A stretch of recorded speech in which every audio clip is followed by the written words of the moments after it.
জি আসসালামু আলাইকুম, সবাইকে জানাচ্ছি আমি আলিম সর্দার, খরুল 30 নম্বর বুথ, এটা বড়নাট রামেশ্বরপুর গ্রাম পঞ্চায়েত, হিঙ্গলগঞ্জ বিধানসভা।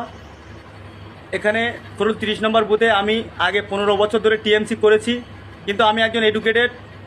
আমি মাধ্যমিকই গ্রাজুয়েট, মাধ্যমিকে 80% নম্বর, উচ্চ মাধ্যমিকেও আমার 80% নম্বর। 15 বছর আমি টিএমসি করেছি। টিএমসি সরকার আমার কোনো পদে রাখিনি, কোনো জায়গায় কোনো নাম দেয়নি, কোনো সুযোগ সুবিধা কিছুই দেয়নি। কিন্তু আমি যখন আমার আল্লাহর পথে এসে 5 ওয়াক্ত নামাজ পড়ে যখন ইমানদার হয়েছি, তখন আমি মিথ্যে কথা বলতে পারবো না, চোরেদের সাথে থাকতে পারবো না বলে আমার নিজের মতে নিজের স্বাধীনতায় আমি আজকে বিজেপিতে জয়েন করেছি। কিন্তু আমার এই খরুল গ্রামের কিছু লোক আছে যারা আমাকে মারার চক্রান্ত করছে। তাই আমি সবাইকে বলবো, বিশেষ করে আমার দেশের প্রধানমন্ত্রী শ্রী নরেন্দ্র মোদীজি এবং আমার দেশের স্বরাষ্ট্রমন্ত্রী শ্রী অমিত শাহজিকে বলতে চাই, আপনি অবশ্যই, আমি আপনার পার্টি করি, আমি বিজেপি পার্টি করি, এবং আমার রাজ্যের সভাপতি শ্রী সৌমিক ভট্টাচার্য মশাই এবং বিরোধী দলনেতা শুভেন্দু অধিকারী মশাইজি, আমি আপনাকে বলতে চাই, এবং হিঙ্গলগঞ্জ বিধানসভায় যিনি রেখাপাত্র ম্যাডাম, আমি তাকে বলতে চাই, আমার উপরে অনেক আজাব গজব যাচ্ছে।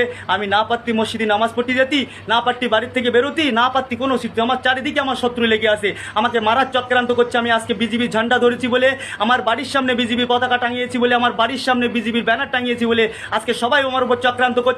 তা আমি সিওর কাছে আবেদন করতে চাই যে মাননীয় সিও নির্বাচন কমিশন, আপনি আমার একটু দেখবেন। অবশ্যই আমি একজন বিজেপির একজন সদস্য, বিজেপির সদস্য, আমি বিজেপি করি বলে, মুসলমান বলে আমাকে সমাজের থেকে বয়কট করা হয়েছে, সমাজ থেকে বয়কট করে দিয়েছে। তাই আমি বলতে চাই, খরুল 30 নম্বর বুথে যারা আমার বিরুদ্ধে চক্রান্ত করছে, আমি তাদের একটা নামের তালিকা আমি আপনার কাছে পাঠিয়ে দিচ্ছি ইমেল করে, আপনি অবশ্যই তাদের বিরুদ্ধে একটা অ্যাকশন নেন। কারণ আমি আজকে বেঁচে আছি, কালকে মরে যেতেও পারি। যদি আমি মারা যাই তাহলে এরকম তো বিজেপির কর্মীরা মরতেই থাকবে, কোনো দিন বিজেপির কর্মীরা স্বাধীনভাবে বাঁচতে পারবে না। আমি একজন ভারতের স্বাধীনতা সংগ্রামীর একজন, আমার দাদা স্বাধীনতা সংগ্রামী ছিল, আমি তার নাতি। তাহলে আজকে আমি মুসলমান, আমি বিজেপি পার্টি করি বলে সবার রাগ হচ্ছে, এতে রাগের কিছু নেই। আমি নিজের সংবিধান অনুযায়ী আমি যাকে খুশি তাকে ভোট দিতে পারি, কিন্তু এইটা আমার সমাজের ভাইরা মানতে পারছে না, আমার কিছু মুসলমান ভাইরাও মানতে পারছে না। তাই সবাই চক্রান্ত করে আমাকে মারার প্ল্যান করছে। আমি দয়া করে রিকোয়েস্ট করব, স্যার আপনি একটু দেখবেন। আর আমার উত্তর 24 পরগনা যে জেলা শাখা এসপি ম্যাডাম আছে, ম্যাডাম আপনি একটু দেখবেন, ডিএমকেও বলবো অবশ্যই আপনি এই বিষয়ে একটু তদন্ত করবেন। আপনি যদি আমার বাড়িতে আসেন, খরুল 30 নম্বর বুথ, আলিম সর্দার, আমার বাপের নাম আবু সাইদ সর্দার। তো আশা করি আমার সকল বন্ধুরা ওনার কথাগুলো শুনেছেন। তো ওনার কথাগুলো যদি ভালো লাগে প্রচুর পরিমাণে শেয়ার করুন, যাতে এই ভিডিওটা আমাদের,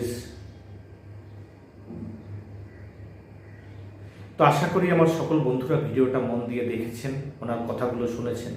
ভিডিওটা যদি ভালো লাগে তাহলে একটু শেয়ার করবেন, যাতে প্রশাসনের কাছে ওনার এই আবদারটা পৌঁছায়।